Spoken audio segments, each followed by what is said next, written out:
청와대가 특별검사팀의 압수수색을 거부했습니다.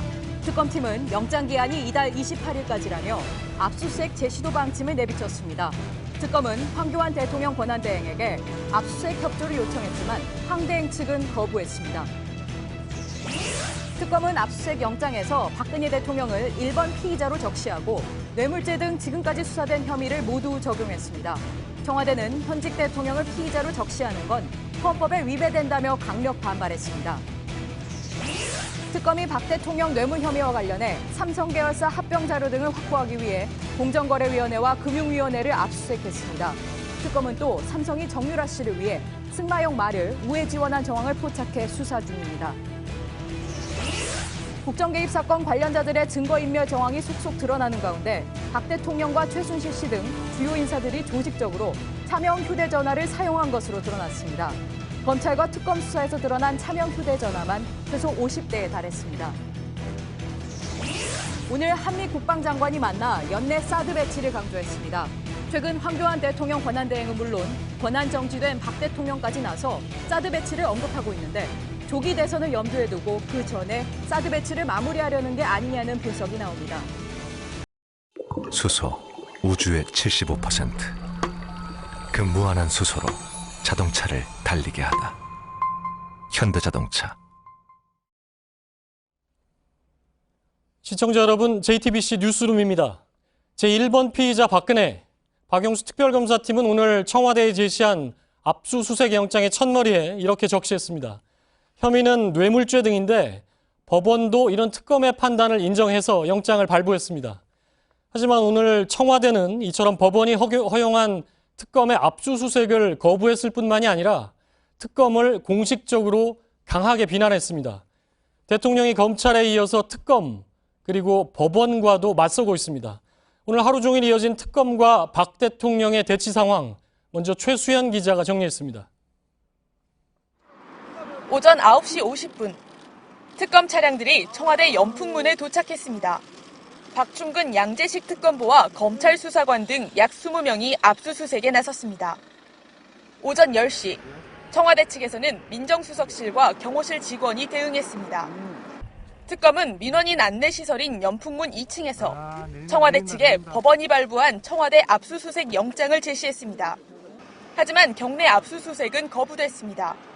군사상 비밀을 요하는 장소와 직무상 비밀에 관한 물건은 압수수색을 할 수 없다는 형사소송법 110조와 111조가 이유였습니다. 특검은 법상 예외 조항인 국가의 중대한 이익을 해하는 경우가 아니라고 주장했지만 청와대는 받아들이지 않았습니다. 오후 2시, 청와대 측은 형사소송법을 이유로 한 압수수색 불승인 사유서를 특검에게 제시했습니다. 지난해 검찰이 압수수색을 시도할 때 제출했던 것과 같습니다. 오후 2시 50분, 압수수색 방식을 고민하던 특검은 내부 회의를 거쳐 결국 철수했습니다.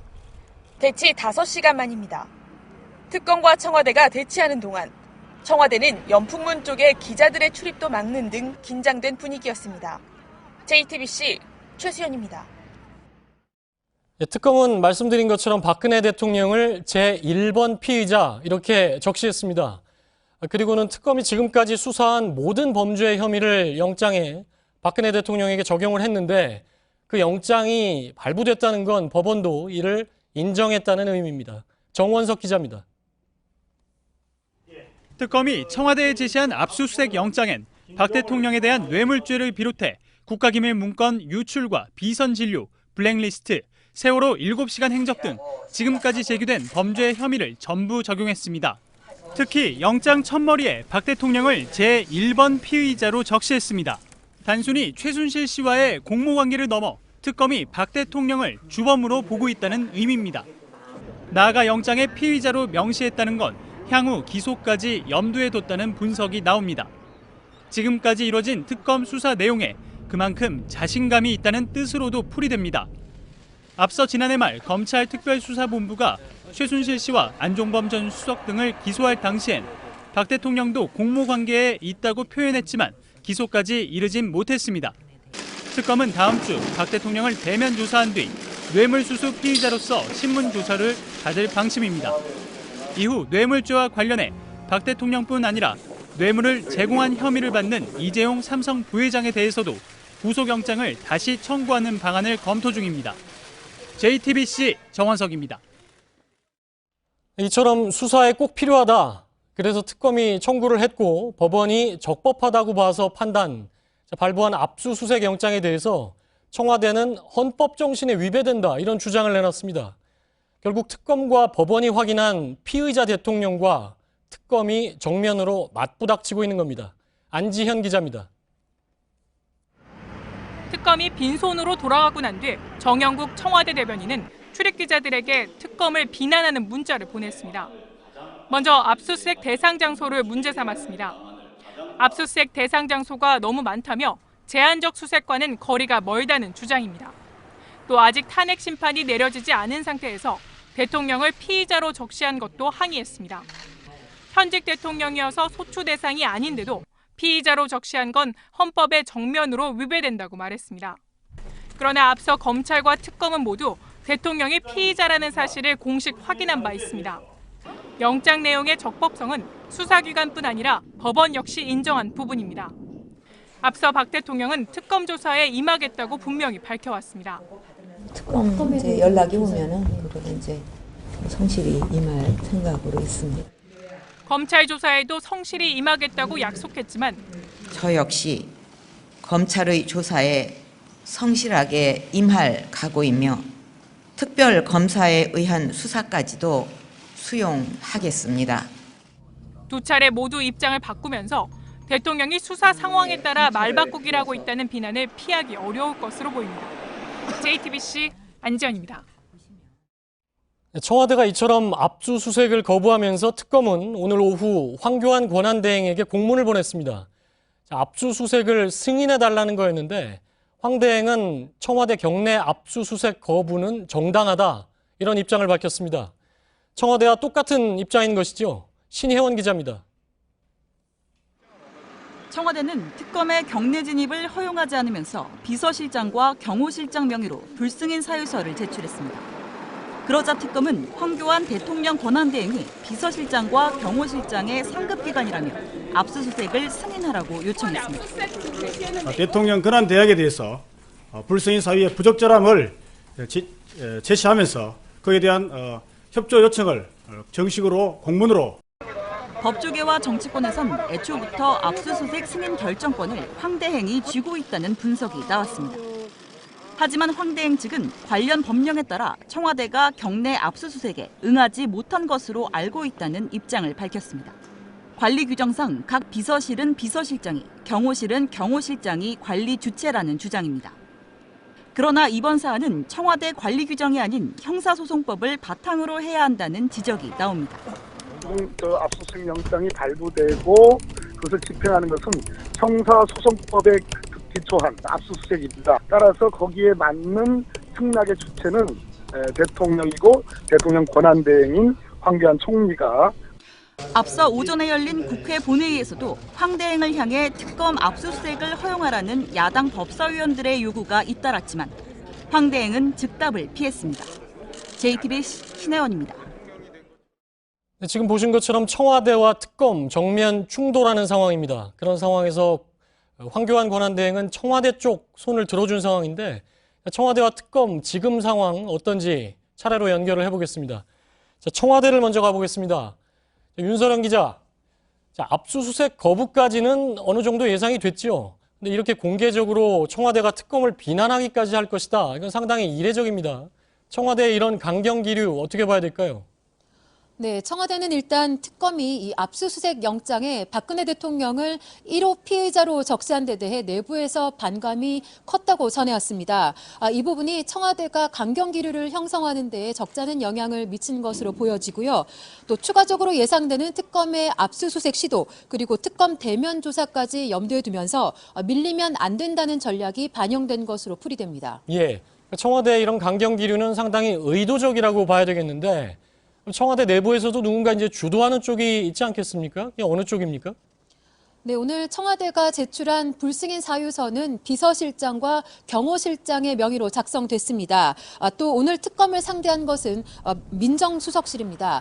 하지만 실질적으로는 이 청와대의 총관리 책임자인 박근혜 대통령의 결정이라고 볼 수 있는데요. 오늘 청와대가 강경한 입장을 낸 것도 그동안 이 특검 수사에 대해 완전히 엮은 것이다라는 표현을 써가면서 부정적인 입장을 내비쳐왔던 박근혜 대통령의 대응과 궤를 같이 하는 것입니다. 예, 박근혜 대통령이 지난주에 했던 그 정규재 씨와의 인터뷰에서도 뭐 그런 입장을 분명히 보였었죠.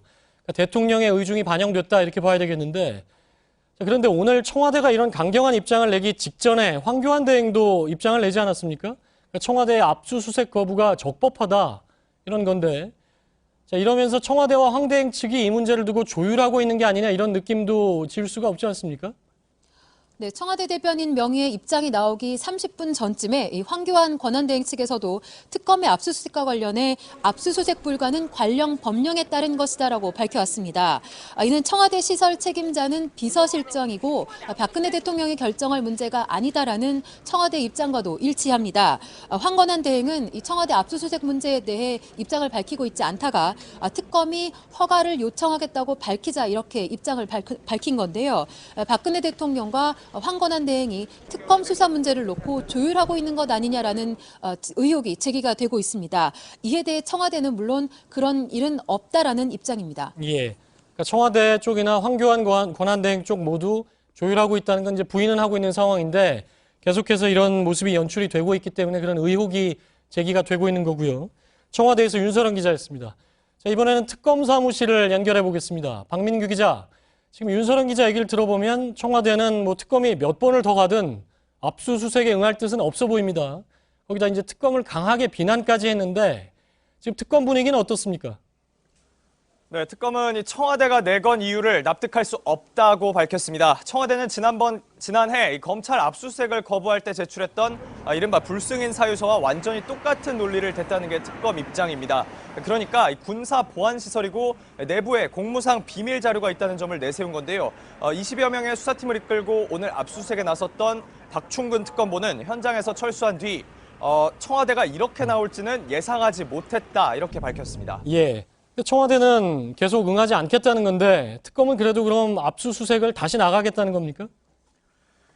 예, 오늘은 일단 압수수색에 실패했지만 아직 끝난 게 아닙니다. 특검이 법원으로부터 발부받은 이 압수수색 영장의 유효 기간 오는 28일까지입니다. 특검에게 보장된 1차 수사 기한이 끝나는 날까지 효력이 있는 건데요.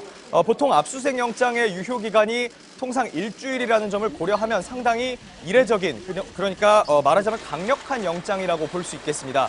특검은 박 대통령 대면 조사 일정 등을 고려해서 영장을 언제 다시 집행할지 결정할 걸로 보입니다. 예, 뭐 법원의 공식적인 입장을 들은 건 아니지만 법원이 이렇게 이례적으로 거의 한 달을 영장 기한으로 이렇게 늘려줬다는 건 청와대가 거부할 것을 염두에 두고 어떻게 보면 특검이 압수수색을 다시 나갈 수 있도록 상당히 힘을 실어준 거다 이렇게 볼 수도 있겠는데, 자, 그런데 청와대가 계속해서 이렇게 거부하면 강제로 들어갈 방법은 없지 않습니까? 예, 맞습니다. 특검은 그동안 이 청와대의 불승인 사유서에 대한 법적 대응책이 있는지 줄곧 따져왔습니다. 집행정지나 소송, 가처분 신청 등 다양한 방법을 검토했다고 하는데요. 법리 검토 끝에 내린 결론은 결국 사실상 강제할 방법이 없다는 겁니다. 이 때문에 우선 대통령 권한대행인 이 황교안 총리에게 이 불승인 사유서가 부당하다라는 특검 입장을 전달하고 협조를 요청한 겁니다. 예, 청와대는 계속해서 황교안 권한대행도 마찬가지고 국익 차원이다, 국가 안보 차원이다를 강조하고 있는데 실제 그게 그런 이유인지 아니면 대통령 개인을 보호하려는 건지 논란이 있죠. 자, 특검이 그렇다면 다른 방법을 취할 수는 없습니까? 예, 관건은 이 청와대 안에 특검팀이 들어가서 압수수색을 하는 게 과연 국가의 중대한 이익을 해치느냐 이 문제입니다. 특검은 여기에 대해 오늘 청와대 측에 충분한 설명을 했다는 입장인데요. 그런데도 청와대가 이 부분에 대해서 뚜렷한 이유를 들지 않고 제대로 된 설명을 내놓지 않고 거부했다는 게 특검 입장입니다. 때문에 특검은 이 부분이 공무집행 방해에 해당될 수 있는지도 신중히 검토해 나가겠다는 입장입니다. 예, 그러니까 공무집행 방해를 적용할 수도 있다 이런 게 특검의 판단이군요. 자, 특검 사무실에서 박민규 기자였습니다. 결국 특검의 청와대 압수수색, 청와대 측의 거부로 무산됐습니다. 그렇다면 특검은 오늘 청와대에 가서 뭘 가져오려 했던 건지, 그리고 청와대는 왜 막은 건지 서복현 기자와 짚어보겠습니다. 자, 서 기자. 예. 청와대 이제 압수수색이 실패를 하지 않았습니까? 예. 청와대가 오늘 특검을 이제 막아섰는데, 예. 그 막아선 곳이 연풍문이라고 이제 오늘 발표가 됐는데, 예. 어디입니까, 그게? 청와대 민원실입니다. 예. 누구나 들어갈 수 있는 곳이고요. 예, 청와대 전직 민정수석실 직원에게 물어봤더니 이렇게 설명했습니다. 예. 은행 비밀금고 압수수색을 나갔는데 번호표 뽑으라고 하고는 창구 앞에서 기다리게 한 거다. 이렇게 설명했는데요. 연풍문에 있으라고 한 게 바로 그런 거다. 그렇죠. 그런데 예. 사실 이보다 더합니다. 왜냐하면 대치만 하다 결국 못 들어갔으니까요. 예. 그래픽을 한번 먼저 보시죠. 특검과 청와대가 대치한 곳은 바로 여기 민원실 앞 연풍문입니다. 민원인들이 청와대에 들어갈 때 대기하는 장소입니다. 그런데 이곳에서부터 막아 경내엔 발도 못 딛게 한 겁니다. 예. 원래 특검이 압수수색 영장을 가지고 들어가서 직접 압수수색을 하려던 곳, 예. 이제 박 대통령의 혐의와 다 관련이 된 곳이죠? 예, 그렇습니다. 연풍문을 넘으면요, 위민관이 있는데 1관에 비서실장실과 정무수석실이 있습니다. 예. 문학의 블랙리스트를 주도한 혐의를 받는 김기춘 전 실장과 정무수석이었던 조윤선 전 장관이 각각 근무했던 곳입니다. 특검은 박 대통령이 블랙리스트 작성을 공모한 것으로 보고 예. 있습니다. 이미 상당 부분 뭐 특검 수사에서 그런 부분이 나왔죠? 예, 그렇습니다. 예. 그래서 압수수색이 꼭 필요하다고 봤는데 허용이 안 된 겁니다. 이곳엔 안종범 전 수석이 근무했던 정책조정수석실도 있습니다. 박 대통령의 삼성 뇌물과 재단 강제모금 혐의와 관련된 자료가 보관된 것으로 특검은 보고 있습니다. 안 전 수석이 박 대통령 지시를 받아 움직였기 때문입니다. 예. 민정수석실도 들어가 있던데 민정수석실은 왜 포함이 됐습니까? 일단 보시죠. 예. 위민 2관에 있는데요. 우병우 전 민정수석은 문체부 국과장 경질과 특별감찰관실을 해체하도록 외압을 넣었다는 의혹을 받고 있습니다. 또 이곳엔 고용복지수석실도 있습니다. 특검은 박 대통령의 지시로 최원영 전 고용복지수석이 삼성 합병과 관련해 국민연금에 외압을 넣은 것으로 보고 있습니다. 안 전 수석이 정책조정수석이 되기 전에 근무했던 경제수석실도 여기에 예. 있습니다. 세월호 7시간이라든지 비선의료 진료 의혹, 이게 또 의혹 투성인데 예. 그것과 관련된 부분도 모두 허용이 안 된 거죠? 그렇습니다. 역시 거부됐습니다. 최순실 씨와 비선 의료진을 보안 손님이라며 검색도 없이 출입을 허용한 경호동입니다.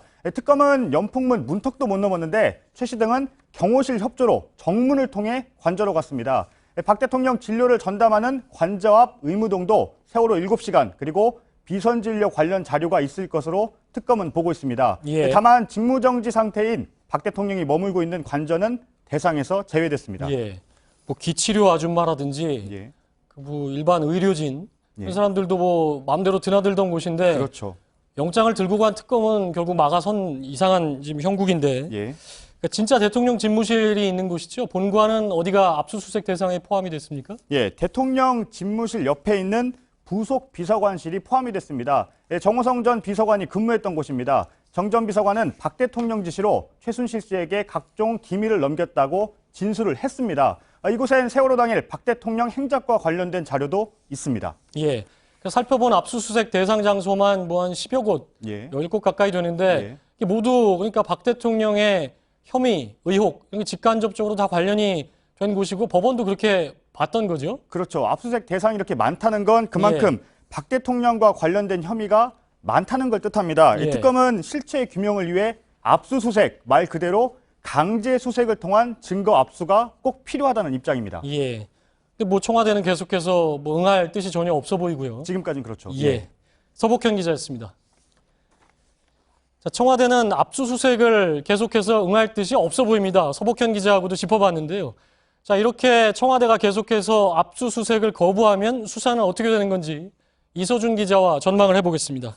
자, 이 기자, 청와대는 그러니까 필요한 자료는 임의 제출 형식으로 그냥 주겠다 이런 입장이지 않습니까?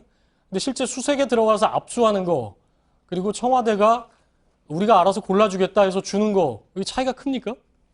예, 지난해 10월 29일에 검찰이 그런 임의 제출 방식으로 청와대에서 압수물들을 확보를 하지 않았습니까? 예. 당시 저희 취재진이 지난해 검찰이 청와대에서 임의 제출받은 압수물들이 무엇인지 모두 확인을 했습니다. 예. 대부분 최순실 씨에게 유출돼서 이미 알려진 청와대 문건들을 청와대에서 다시 제출을 받은 거고요. 또 휴대전화, USB, 또 수첩 등도 있지만 그 안에는 의미 있는 내용들은 없던 걸로 보입니다. 예. 오찬 메뉴안, 영문 명찰, 포스트잇 등 큰 의미가 없는 자료들도 보이고요. 예. 심지어 가위바위보가 적힌 종이를 내주기도 했습니다. 아, 청와대가 골라준 게 가위바위보가 적힌 종이가 있었다고요? 네, 그렇습니다. 당연히 이건 뭐 증거로 재판에 들어갈 수는 없는 건데, 근데 이미 제출이 아니라, 그러니까 청와대가 골라준 게 아니라 검찰이었죠. 특검도 있었고 안종범 수석이나 정호성 비서관 집에 가서 기습적으로 가져온, 전격적으로 가져온 것에는 뭐 상당히 많은 자료들이 있었죠. 예, 청와대를 압수수색했던 지난해 10월 29일, 그러니까 같은 날에 예. 안종범 전 수석과 정호성 전 비서관의 자택은 전격적으로 압수수색을 했습니다. 이곳에서는 이 박 대통령의 지시가 모두 적힌 안 전 수석의 17건의 수첩과 또 박 대통령과 최순실 씨의 음성이 그대로 담겨 있는 이 정 전 비서관의 휴대전화 등 이 태블릿 PC에 이은 스모킹 건들이 추가로 확보가 됐습니다. 정 전 비서관은 이 갑자기 들이닥친 이 검찰이 온 집을 뒤져서 휴대전화들을 발견을 하니까 그 자리에서 주저앉아서 눈물을 보였다고 합니다. 예. 그 청와대가 골라준 자료는 사실 재판에 아무 도움이 안 되고 실제로 기습적으로 그러니까 수색과 압수가 있는데 수색에 들어가서 가져온 자료만 지금 재판에 도움이 되는 건데 뭐 사실 어려운 상황 아닙니까? 뭐 어떻게 될 걸로 봅니까? 예, 특검은 이 앞서 전해드린 대로 이 법원으로부터 영장을 발부받을 때 이 예. 영장을 집행할 수 있는 기간을 70일의 수사 기간이 끝나는 2월 28일까지로 받았습니다. 굉장히 긴 기간이죠. 네, 맞습니다. 보통은 7일인데 거의 한 예. 달 가까이 받은 건데요. 특검 수사 기간 내내 청와대 압수수색을 시도할 수는 있는 겁니다. 예. 특검은 동시에 황교안 권한대행에게 청와대 압수수색을 허용해달라는 내용의 공문을 오늘 보냈습니다. 그러니까 대통령이 직무 정지 중이기 때문에 권한대행이 이 부분을 정해줘야 된다 이런 건데 뭐 황교안 권한대행도 청와대하고 지금 입장이 똑같지 않습니까? 네, 맞습니다. 방금 말씀하신 것처럼 황교안 권한대행은 이에 대해서 불가 입장을 사실상 밝혔는데요. 황 권한대행이 청와대 압수수색을 만약 계속 거부를 한다면은 특검 수사의 가장 핵심적일 수 있는 이 청와대 압수수색을 황 권한대행이 막았다라는 책임과 비판을 짊어질 수밖에 없어 보입니다. 그렇기 예. 때문에 정치권에서도 계속 황 권한대행에게 청와대 압수수색을 승인해달라고 촉구하고 있어서 예. 향후 황 권한대행의 선택이 주목받고 있습니다. 근데 오늘 봐서는 뭐 선택이 너무 뻔해 보이는데 근데 뭐 특검이 청와대에 괜히 간 건 아닐 테고 분명히 대면 조사를 앞두고 반드시 조사에 필요하다. 그래서 특검이 이제 압수수색 영장까지 발부받아서 간 건데 자, 그렇다면 뭐 조사에도 영향을 좀 주게 되는 게 아닙니까? 예, 특검은 원래는 이제 압수수색을 하고 예. 그 압수수색에 발견된 증거물들을 분석한 이후에 다음 주쯤에 이 박근혜 대통령을 대면 조사하려고 했습니다. 예. 하지만 청와대가 압수수색을 거부하면서 그런 그림은 사실상 불가능해졌는데요. 예. 하지만 하지만 특검 수사 기간이 한정돼 있는 만큼 박근혜 대통령의 조사를 마냥 미룰 수는 없습니다. 예. 일단 지금까지 확보된 증거와 진술만으로도 박 대통령의 혐의는 어느 정도 입증이 됐다라고 보고 예. 박근혜 대통령의 대면 조사는 예정대로 진행할 것으로 보입니다. 아니, 그런데 앞서 안지현 기자 리포트에서도 보면 박 대통령은 지난해 담화에서도 검찰 특검 수사에 적극적으로 임하겠다. 불과 뭐 지지난주의 인터뷰에서도 특검 수사 적극적으로 응하겠다 했지만 오늘 보면 압수수색을 이렇게 전면 거부하고 있지 않습니까? 조사도 응하지 않을 가능성은 어떻게 봅니까? 청와대 압수수색을 거부한 데 이어서 이 대면 조사까지 거부하기는 부담이 좀 커 보입니다. 예. 앞서 검찰 조사도 거부를 했기 때문인데요. 현재로서는 다음 주 9일, 10일쯤 박 대통령 대면 조사가 진행될 것으로 보입니다. 하지만 특검 수사 기간이 제한돼 있기 때문에 대통령 측이 시간 끌기 전략을 계속 쓸 수도 있다는 관측도 나오고 있기는 합니다. 예. 근데 그렇다면은 상당한 국민적 비난 여론과 항의에 직면할 것으로 보이고 결국 탄핵 심판에도 영향을 줄 수도 있어 보입니다. 그러니까 탄핵 심판처럼 계속해서 시간을 끌 수 있다. 그런 분석도 나오는군요. 이소준 기자였습니다. 오늘 청와대와 동시에 특검이 향한 곳은 공정거래위원회와 금융위원회입니다. 이 두 곳에서 특검은 삼성 합병 과정의 특혜 입법 정황과 관련해 증거를 수집했습니다. 이재용 삼성 부회장의 구속영장이 기각된 이후 주춤했던 삼성 뇌물 의혹 수사가 다시 속도를 내고 있습니다. 임지수 기자입니다. 삼성은 삼성물산과 제일모직 합병 이전부터 삼성카드 같은 금융계열사를 삼성생명 아래로 묶는 금융지주회사 설립을 추진해왔습니다.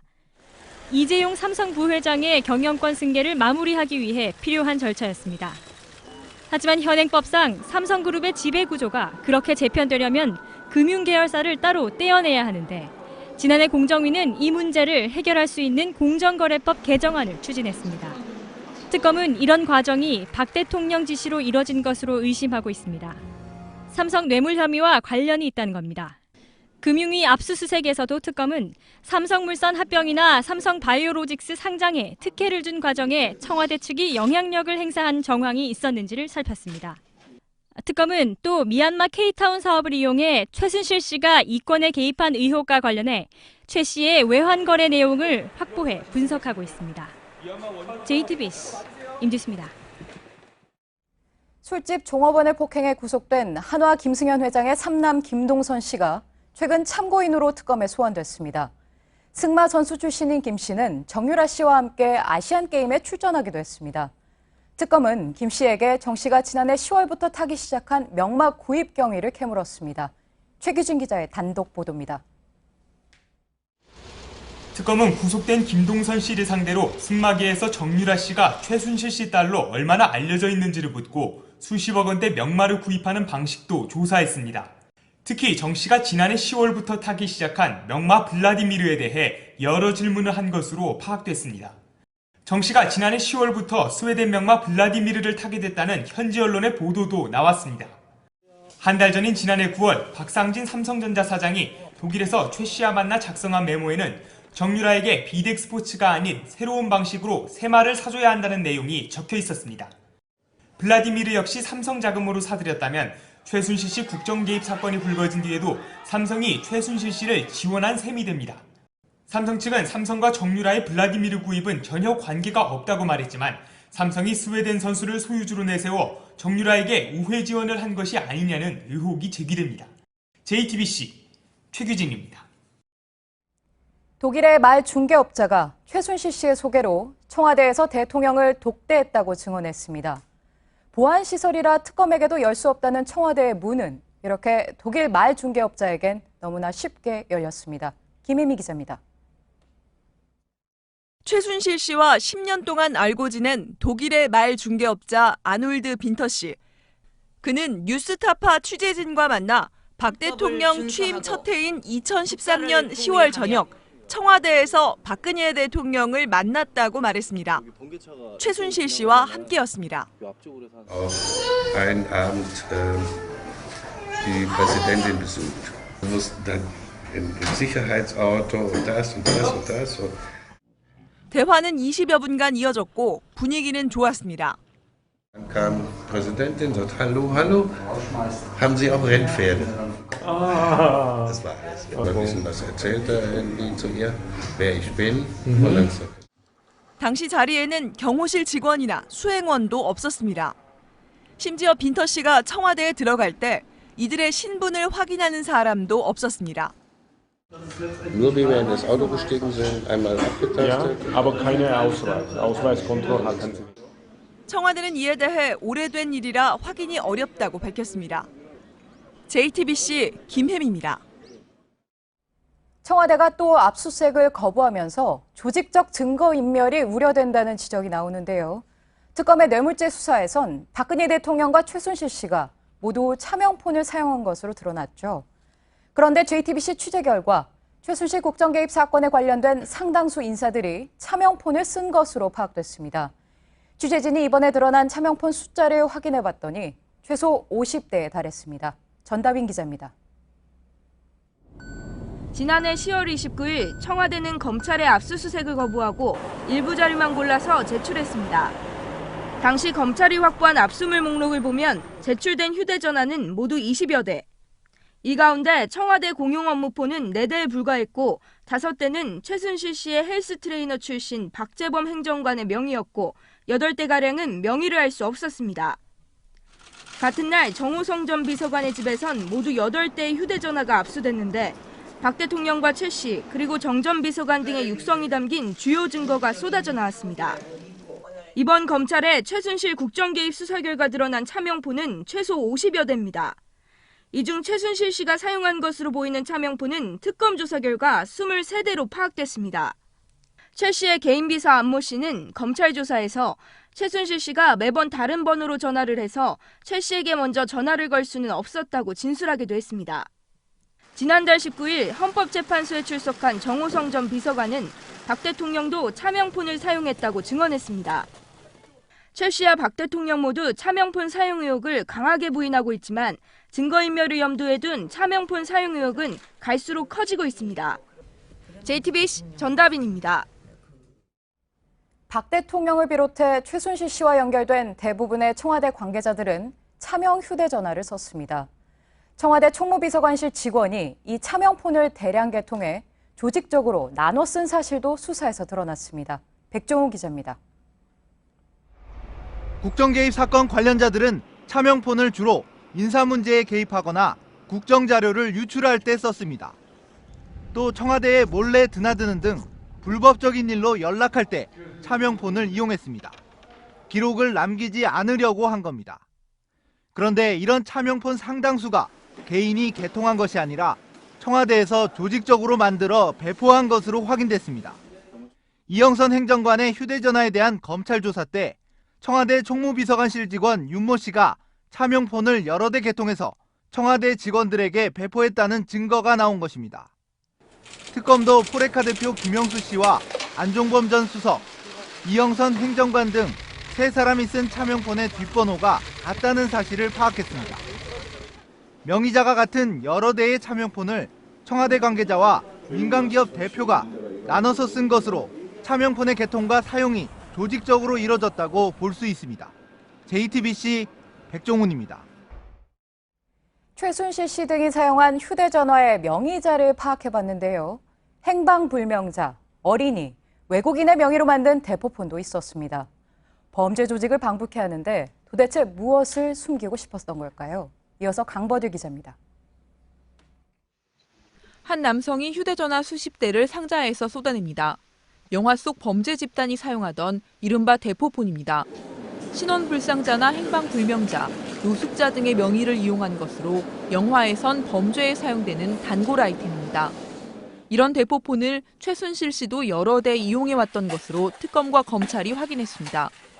최 씨가 독일에서 사용한 휴대전화 번호는 6개인데 이 가운데 1개만 본인 명의였습니다. 나머지 5개의 명의자는 행방불명자로 신고된 신모 씨, 중학생으로 추정되는 2002년생 김모 씨와 2003년생 김모 씨, 최 씨의 운전기사 박모 씨, 그리고 신원미상의 윤모 씨였습니다. 이 밖에도 최 씨는 이재만 전 청와대 총무비서관의 천안 명의의 휴대전화도 사용했습니다. 이 전 비서관은 검찰 조사에서 회사에서 쓰려고 부인에게 부탁해 대포폰 1대를 개통했다며 최 씨에게 전달한 경위는 말할 수 없다고 했습니다. 최 씨와 직권남용의 공범으로 재판에 넘겨진 안종범 전 수석이 사용한 휴대전화 명의자는 외국 국적의 김모 씨였습니다. 특검과 검찰은 미르, K스포츠재단과 WK 등 최 씨 회사 임직원들 명의로 된 차명폰도 다수 확인했습니다. 고영태 씨 등 재단과 최 씨 회사 관계자들은 최 씨가 존재를 숨기기 위해 차명폰을 사용했다고 진술했습니다. JTBC 강버들입니다. 일부 친박단체들이 방송심의위원회가 있는 서울 목동의 방송회관 1층 로비를 18일째 무단 점거해 농성을 하고 있습니다. 이에 방심위 노조가 성명을 내고 JTBC의 태블릿 PC를 조작이라고 징계할 가능성은 희박하다며 점거 농성을 즉각 해제하라고 촉구했습니다. 이가혁 기자입니다. 한쪽 벽에 태극기가 걸려 있고 박근혜 대통령의 얼굴 사진도 붙어 있습니다. 일부 친박 단체 회원들이 방송통신심의위원회가 있는 방송회관 건물 1층 로비를 지난달 17일부터 무단 점거해 농성을 이어오고 있습니다. JTBC의 태블릿 PC 보도가 조작이라며 방심위가 JTBC를 징계해야 한다고 주장하는 겁니다. 일부 회원들은 박효종 방심위원장에 대한 구속까지 요구하며 박 위원장의 자택까지 찾아가 항의했습니다. 방송회관 건물에는 민간 업체들도 입주해 있고 1층에는 어린이 공연장과 놀이시설도 있습니다. 전국 언론노조 방심위 지부는 성명을 내고 아무 부서나 전화해 직원들에게 욕설을 쏟아내고 있다며 즉각 점거 농성을 해제하라고 촉구했습니다. 또 심의위원 중 검찰과 특검까지 인정한 사실을 부정할 정도로 무책임한 인물은 없다며 JTBC 보도를 조작이라고 징계할 가능성은 희박하다고 밝혔습니다. 경찰은 이들의 점거가 정상적인 집회라고 볼 수 없어 상황 해결을 위해 방안을 강구하고 있다고 밝혔습니다. JTBC 이가혁입니다. 네, 안희정 충남지사, 최근 가장 빠르게 지지율이 오르고 있는 대선 주자지요. 그런데 어제 안 지사가 새누리당과도 연정을 할 수 있다, 이렇게 밝혔습니다. 당연히 당 안팎에서는 논란이 일고 있는데 문재인 전 대표도 이례적으로 안 지사를 강하게 비판했습니다. 박사라 기자입니다. 안희정 충남지사는 어제 국가개혁에 합의하면 누구든 함께할 수 있다며 대연정 방침을 밝혔습니다. 논란은 새누리당도 연정 파트너가 될 수 있음을 시사한 겁니다. 새누리당도 파트너가 될 수 있다? 맞아요? 의회의 지도부는 누구든 우리가 공통의 국가의 과제와 개혁의 과제에 합의한다면 구성할 수 있습니다. 노무현 전 대통령 때도 당시 한나라당과 연정을 추진했다고 덧붙였습니다. 개혁에 찬성하는 새누리당 내 인사들로 대상을 한정했지만 당내에서부터 바로 비판이 나왔습니다. 이명박 박근혜 정권의 실패, 이 두 정권의 어떤 국정농단, 헌정유린 이런 사태에 대해서 제대로 반성하고 성찰하는. 문 전 대표는 노무현 정부 당시 대연정 제안은 지역구도를 깨는 목적이었다고 주장했습니다. 민주당 내 2위 경쟁을 벌이고 있는 이재명 성남시장도 야권 통합이 중요하지 청산할 세력과 대연정은 안 된다고 말했습니다. 논란이 커지자 안 지사 측은 연정 대상으로 새누리당을 특정한 적이 없다며 한 발 물러섰습니다. JTBC 박사라입니다. 네, 안희정 지사의 이런 발언, 아무래도 어떤 차별화 전략의 일종으로 보이는데 안철수 국민의당 전 대표와 바른정당의 유승민 의원 등도 문재인 전 대표와의 차별화를 강조하고 있습니다. 이희정 기자입니다. 안철수 전 대표는 미래 산업의 적임자라는 점을 강조했습니다.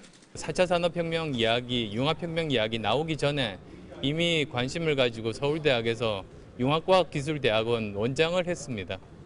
그래서 굳이 강점을 제가 설명드릴 필요가 있을까 싶습니다. 그러면서 4차 산업혁명을 대통령 직속위원회를 구성해 지원하겠다는 문재인 전 대표의 공약은 박정희 정부 패러다임이라고 깎아내렸습니다. 유승민 의원은 안보와 경제를 강조했습니다. 그러면서 문 전 대표의 안보관을 공격했습니다. 대통령이 다 된 듯 그냥 하면서 지금 사드 문제 반대하다가 오락가락하고요. 당선되면 북한에 먼저 가겠다 그러고요. 유 의원은 오는 5일 경제성장 정책을 발표하면서 보수층 끌어안기에 집중할 예정입니다. 문재인 전 대표 측은 다른 대선 주자들의 견제에 대해서는 따로 대응하지 않겠다는 전략입니다. 예정된 일정에 따라 정책 발표를 이어갈 방침입니다. JTBC 이희정입니다. 황교안 대통령 권한대행의 출마가 과연 적절한가? 이 부분에 대해서는 여전히 황 대행은 모호한 입장을 이어가고 있는데 오늘도 출마 부적격 논란은 이어졌습니다. 정치권에서는 박 대통령 탄핵 사유의 공동 책임자다, 이런 주장이 계속됐고 출마 반대하는 목소리죠. 학계에서도 헌법 정신에 위배된다, 이런 의견이 계속됐습니다. 고석승 기자입니다. 바른정당 이학재 의원은 대통령이 탄핵된다면 현 정부에서 장관과 총리를 지낸 황교안 대행이 무슨 명분으로 대선에 서겠느냐며 불출마를 촉구했습니다. 이처럼 정치적 책임론을 앞세우는 건 선거 30일 전에만 권한대행직에서 물러나면 문제가 없다는 선거관리위원회의 유권 해석 때문입니다. 권한대행의 이제 선거 출마를 법적으로 문제 삼기는 어렵고 다만 도의적인 비난의 대상은 충분히 되리라고 생각합니다. 하지만 전문가들은 다른 해석도 제시합니다. 권한대행 자격으로 하는 활동이 사전 선거운동이나 다름없기 때문에 공정선거 원칙이 준수되지 않는다는 겁니다. 황 대행 대선 출마 자체가 법률이 정한 권한을 뛰어넘는 월권 행위라는 분석도 나옵니다. 기본적으로 일종의 월권이라고는 봐요. 그러니까 위임된 거 이상으로 하는 거예요. 위임을 받은 자가 위임을 준 자 행위를 하겠다는 것밖에 더 돼요, 지금. 이 때문에 일부 헌법학자들은 황 대행이 대선에 출마한다면 공직선거법 위반 소지가 있는 건 물론이고 헌법 정신에도 위배된다는 주장을 내놓고 있습니다. JTBC 고석승입니다. 국정 역사교과서 최종본이 공개된 지 채 일주일이 안 됐죠. 그런데 계속해서 오류가 발견되고 있습니다. 앞서 교육부가 현장 검토본에서 수정 보완했다고 한 것까지 더하면 이게 1000건이 훌쩍 넘습니다. 유한울 기자입니다. 조선 후기 실학자 성우 이익의 종손으로 그의 학문을 계승한 것으로 알려진 목재 이사만 선생의 영정입니다. 하지만 지난달 공개된 국정 역사교과서는 이 그림을 싣고는 이익에 대해 설명합니다. 성우 기념관이 제공했다고 출처까지 밝혔지만 기념관 측은 금시초문입니다. 저희는 그냥 자료를 제공한 적이 없고 수사편찬에 저희가 아마 수정을 지금 일단은 요청할 계획입니다. 교과서에 실린 한국 광복군 사진은 원본과 비교했을 때 좌우가 바뀌었습니다. 틀린 건 사파나 사진뿐만이 아닙니다. 교과서는 광주 학생항일운동을 이끈 조직으로 성진회를 명시했지만 그 후계 조직인 독서회가 맞다는 지적이 나옵니다. 1947년 미국이 유엔 총회에 한반도 문제를 상정한 시기도 10월이 아닌 9월입니다. 이렇게 명백한 오류에 편향된 서술까지 더하면 고등학교 국정교과서에만 653개의 오류가 있다고 역사교육연대 회의는 주장했습니다. 하지만 교육부는 기존 검정교과서도 모두 3,000건에 달하는 오류를 수정, 보완했다며 큰 문제가 아니란 입장입니다. JTBC 유한울입니다. 한미 국방장관이 오늘 만났습니다. 결론은 역시나 사드 연내 배치 의지 강조, 여기에 모아졌는데요. 황교안 권한대행 그리고 직무정지 중인 박근혜 대통령까지 나서서 사드 연내 배치를 연일 강조하는 상황이죠. 이게 조기 대선 가능성을 염두에 둔 게 아니냐, 이런 지적이 나오고 있습니다. 안태훈 기자입니다. 한민구 국방장관과 제임스 매티스 미 국방장관은 오늘 회담에서 연내 사드 배치 완료 원칙을 재확인했습니다. We are taking defensive steps like deploying the highly effective THAAD anti-missile unit to the Republic of Korea to protect its people and our troops that stand beside our ally. 회담 직후 국방부는 올 상반기 중에 배치될 수 있느냐는 질문에 부인을 하지 않았습니다. 매티스 장관은 앞서 대통령 권한대행, 외교부 장관 등을 만나서도 사드 배치를 강조했습니다. 직무정지 중인 박근혜 대통령도 어제 청와대 참모들을 통해 사드 배치는 반드시 돼야 한다는 메시지를 내놨습니다. 이 때문에 한국의 조기 대선 가능성이 커지면서 한미 정부가 사드 배치를 서두른다는 분석이 나옵니다. 특히 한국 정부의 이런 모습에 대선 전 보수층 결집을 염두에 둔 전략적 행보라는 비판이 제기됩니다. 이런 가운데 중국 언론은 사드 배치와 관련해 한국이 미국의 바둑알로 전락했다고 비판했고, 주한 러시아 대사도 사드를 배치하면 조치를 취할 수밖에 없다고 주장했습니다. JTBC 안태훈입니다. 도널드 트럼프 미국 대통령이 탄도미사일을 시험 발사한 이란에 대해 군사적 조치를 배제하지 않겠다고 대응했습니다. 트럼프는 이란과 함께 북한을 한 묶음으로 보고 있죠. 북한에도 역시 군사 압박을 예고한 것이다, 이런 분석이 나오고 있습니다. 워싱턴에서 최병건 특파원입니다. 트럼프 대통령이 취임 2주 만에 이란 손보기에 들어갔습니다.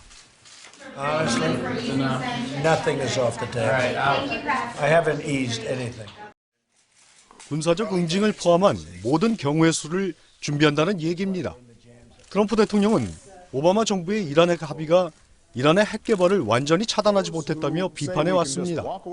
이런 트럼프에게 이란이 지난달 탄도미사일을 시험 발사하며 불을 지른 겁니다. 미국 전문가들은 이번 미사일을 북한 무수단과 같은 종류로 보고 있습니다. 이란과 미사일 기술을 주고받아온 북한에 고강도 압박이 임박했다는 분석이 나오는 이유입니다. 실제 미국 정부는 지난해 1월 이란 제재 때 북한의 미사일 엔진 개발에 이란 기술자가 관여했다고 밝힌 바 있습니다. 당장 미국은 이란의 기업 기관 20여 곳에 대한 추가 제재를 준비 중이고, 이란은 핵 합의 파기로 간주하겠다고 맞섰습니다. 트럼프 정부의 이란 압박은 대북 정책의 쌍둥이가 될 수 있어 우리 정부도 주목하고 있습니다. 워싱턴에서 JTBC 최병건입니다. 위안부 소녀상에 반발한 일본이 주한 일본 대사를 한 달 가까이 돌려보내지 않고 있죠. 이 위안부 갈등이 세계 미인 대회로까지 번지고 있습니다. 일본 심사위원이 우리나라 출전자에게 위안부를 어떻게 생각하느냐고 물었다는 주장이 나왔습니다. 강신우 기자입니다. 지난주 필리핀에서 열린 65회 미스 유니버스 대회. 한국 대표 김제니 씨는 뜻밖의 질문을 받았습니다. 탄핵 심판을 받고 있는 박근혜 대통령에 대한 질문에 이어 위안부 문제까지 답변을 요구받았습니다. 질문을 던진 것으로 지목된 심사위원은 2007년 미스 유니버스 우승자인 일본인 이오모리, 여성 인권과 권리 증진을 외치는 미인대회에서 첨예한 정치 외교 갈등 이슈가 질문으로 등장한 겁니다. 특히 심사위원이 이해 당사국 출신이란 점 때문에 위압적인 분위기까지 연출된 것으로 전해졌습니다.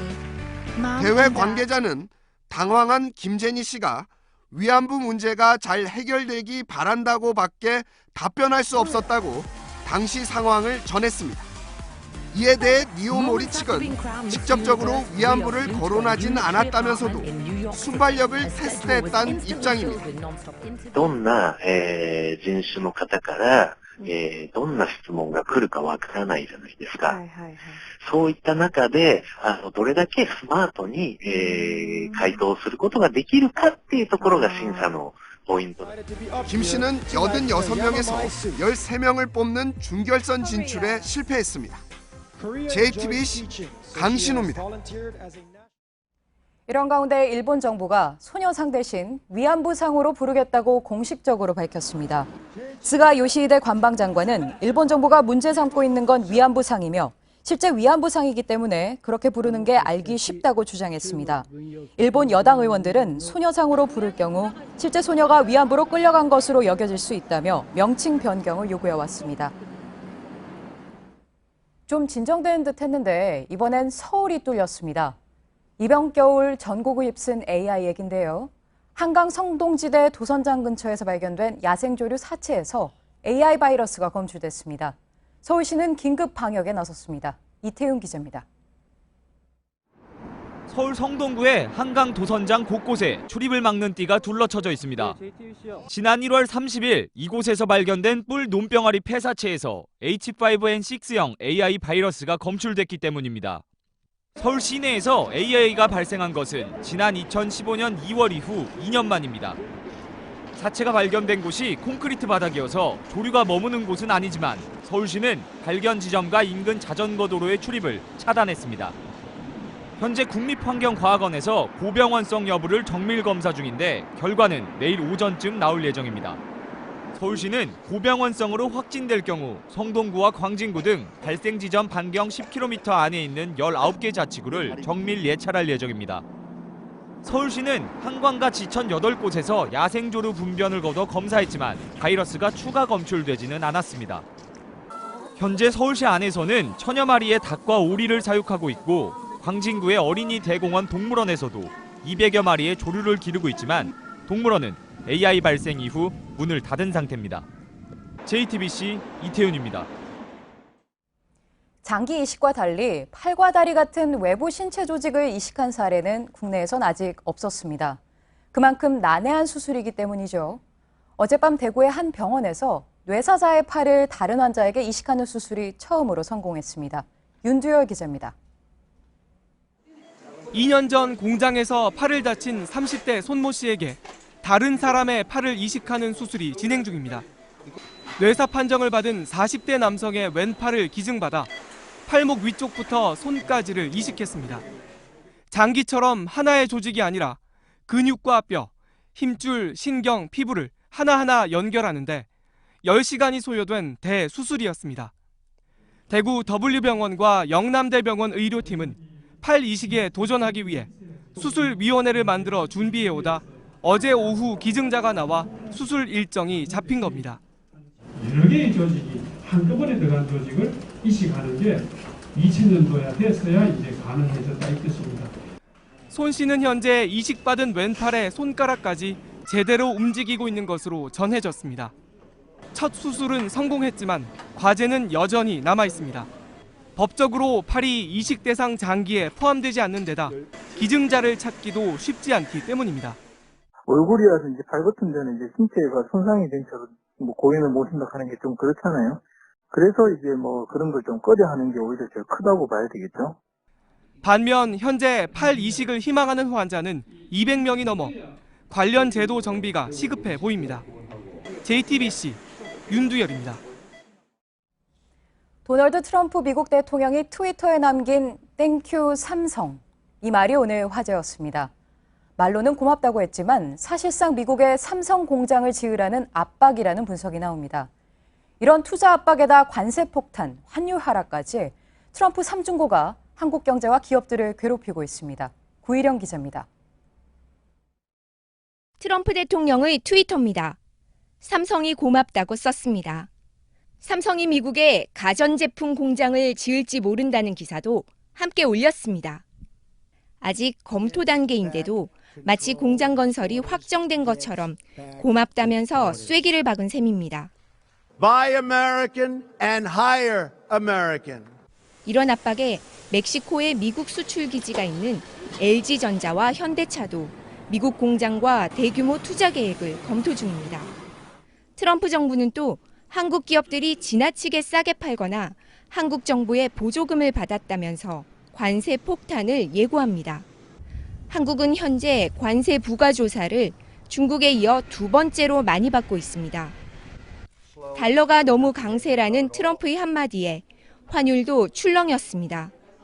지난 연말 1213원이었던 원 달러 환율은 최근 1144원까지 떨어졌습니다.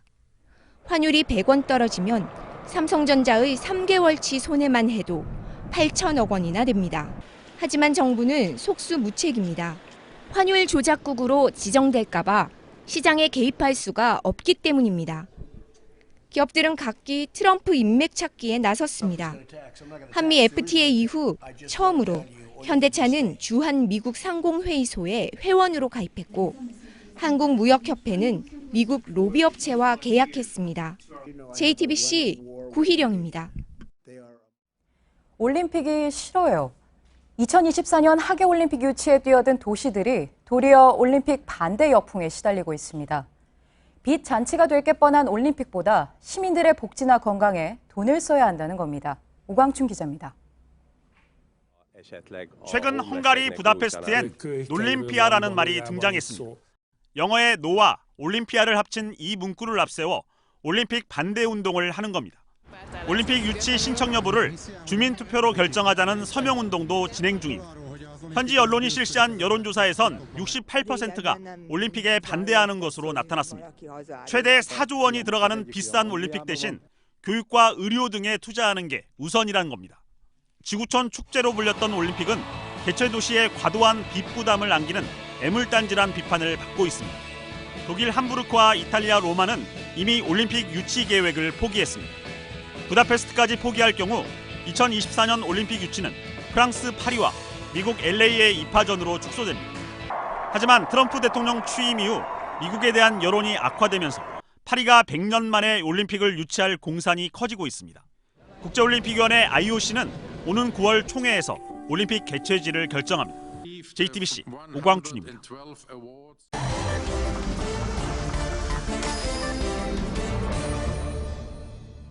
비하인드 뉴스 순서입니다. 월요일에서 목요일까지는 정치부 이성대 기자가 비하인드 뉴스를 진행을 했는데요. 금요일에도 이제 고정적으로 정치부 이윤석 기자와 함께 비하인드 뉴스를 진행을 하겠습니다. 자, 이윤석 기자. 자, 오늘 첫 키워드부터 볼까요?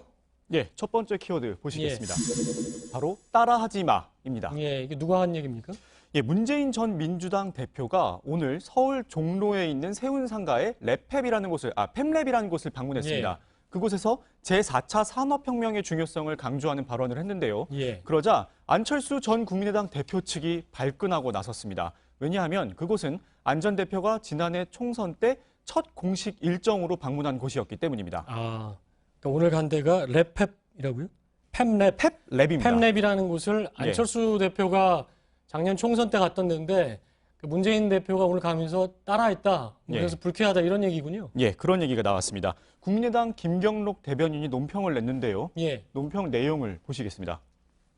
안철수 따라하기가 도를 넘고 있다. 모방을 넘어서 스스로 창조하는 모습을 보여주길 바란다. 라고 얘기를 했는데요. 예. 심지어 안철수 따라쟁이란 별명이 있다. 이렇게까지 표현을 했습니다. 예.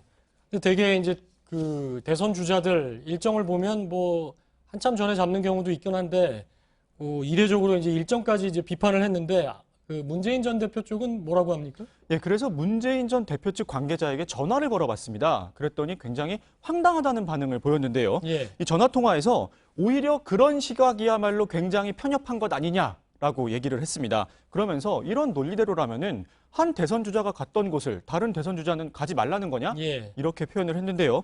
오히려 중요한 건 어떤 장소를 방문했을 때 방문한 이후에 어떤 변화를 이끌어냈는지가 더 중요하다라고 말을 했습니다. 예. 그러니까 안 전 대표가 그곳을 다녀와서 실질적으로 어떤 변화를 이끌어내지 못하지 않았느냐라고 지적한 겁니다. 예. 공교롭게도 이제 같은 업체를 가다 보니까 그런 것 같은데 계속해서 뭐 신경전이 워낙 강하다 이렇게 좀 봐야 되겠군요. 예. 다음 키워드 볼까요? 예, 두 번째 키워드는 탄핵이든 하야든입니다. 예. 놀랍게도 이 발언은 예. 박근혜 대통령의 탄핵을 반대하는 친박단체 집회에서 연설을 하는 등 사실상 집회를 주도하고 있는 서경석 목사의 입에서 나왔는데요. 예. 직접 들어보시겠습니다. 지금 상황에서는 100% 문재인이 된다. 문재인이 100% 되는 거를 뻔히 알면서 뭐 탄핵이든 하야든 박근혜 대통령이 탄핵하든 하야든 그건 사실은 솔직히 아무 관심. 예. 근데 서경석 목사 같은 경우는 아까 이윤석 기자 얘기대로 탄핵에 아주 적극적으로 반대했던 사람인데, 근데 옆에 보니까 김문수 지사가 있네요. 전 지사. 네, 저도 동영상을 보다 보니까 옆에 예. 김문수 전 지사가 있어서 당황해갖고 이게 어떤 내용이지 하고 물어봤습니다. 예. 그랬더니 일단 당시 동영상이 촬영된 장소가 김 전 지사의 지지자들이 모여있는 자리였습니다. 예. 김 전 지사 측은 서 목사가 김 전 지사의 집회 참석을 설득하기 위해 30분 동안 강연을 했었고 김 전 지사는 옆에 앉아서 듣고만 있었다. 예. 이렇게 말했습니다. 집회 참석이라면 친박단체 집회일 것 같은데 언뜻 봐도 예. 친박단체들 쪽에서는 당연히 서경석 목사가 탄핵 기각 쪽 얘기를 할 줄 알았는데 저렇게 얘기하면서 좀 불만이 있겠습니다. 예, 그래서 지금 친박단체 내부에서도 어느 정도 균열이 발생하고 있는 거 아니냐 이런 얘기가 나오고 있습니다. 예. 그래서 저희가 박사모 카페에서 댓글 몇 개를 뽑아봤는데요. 보시면 예. 경악이다, 충격이다, 같은 동지라고 생각했는데 어떻게 저런 말을 할 수 있느냐. 서경석 목사를 얘기하는 거죠? 예, 맞습니다. 그리고 또 다른 댓글을 보면요. 예. 교회로 돌아가서 참회의 기도를 하라. 이런 말까지 나오고 있습니다. 예, 박근혜 대통령이 근데 정규재 씨하고 인터뷰를 보면 촛불 집회보다 훨씬 더 많은 애국 단체들이 태극기를 가지고 집회를 하고 있다. 뭐 그게 어떻게 보면 친박 단체가 굉장히 세가 넓어지고 있다고 그랬는데 내부에서는 좀 다른 분위기도 있다는 거군요. 예, 그런 분위기가 감지되고 있다고 볼 수 있겠습니다. 예. 자, 정치권에서는 이게 보면 황교안 권한대행 얘기도 이제 뭐 계속 얘기가 나오고 있는데 황대행 얘기도 했다면서요? 네, 맞습니다. 현재 보수 진영에서 대선 주자로 거론되고 있는 예. 황교안 권한대행에 대해서도 강도 높게 비판을 했는데요. 직접 보시겠습니다. 황교안은 실험을 해본 적이 없는 사람입니다. 그냥 빤듯한 자기 입장만 얘기를 했지 이 사람이 과연 얼마나 정치력이 있을지 조직력이 있을지 그 상황을 대처해 나갈 능력이 있는지. 예. 예, 정치권에선 황 권한대행이 혹시라도 이 동영상을 보면 마치 장제원 의원에게 전화를 했던 것처럼 항의 전화를 하는 거 아니냐 예. 이런 반응까지 나오고 있습니다. 그만큼 세게 예. 비판한 겁니다. 그렇군요. 친박단체 쪽에서는 보면 박근혜 대통령 그리고 황교안 권한대행 사진을 같이 들고 이제 집회를 하고 있는 상황인데 언뜻 보면 좀 이해가 안 되네요. 예, 앞으로도 지켜봐야 할 것 같습니다. 예, 이윤석 기자였습니다. 날씨입니다. 입춘인 내일은 낮 기온이 서울 6도, 부산 12도까지 올라 초봄 같은 날씨를 보이겠습니다. 하지만 내일 밤부터는 전국에 눈이나 비가 내리겠는데요. 모레 오전까지 서울은 1에서 5cm, 경기 동부는 최고 10cm의 눈이 쌓이겠습니다. 네, 금토일에 보내드리는 주말 뉴스룸도 앞으로는 주중 뉴스룸과 똑같이 저녁 8시에 여러분을 찾아갑니다. 예, 오늘도 8시에 시작을 했죠. 내일도 8시에 저희 찾아뵙겠습니다. 뉴스룸을 마치겠습니다. 시청해주신 여러분 고맙습니다.